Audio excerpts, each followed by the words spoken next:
Welcome to Disney This Day. I'm Egon Bonkers. And on this day in 2015, Pixar's 15th animated film, Inside Out, premiered at the Cannes Film Festival in France. Although the film follows an 11-year-old American girl, the emotions she experiences are, universal.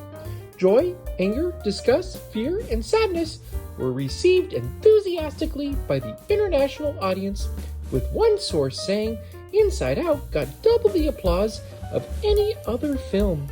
However, its gala premiere status made it ineligible for competition at the festival. Hard to believe it was 10 years ago, huh? Did you love it? I sure did. Anyway, have a magical day.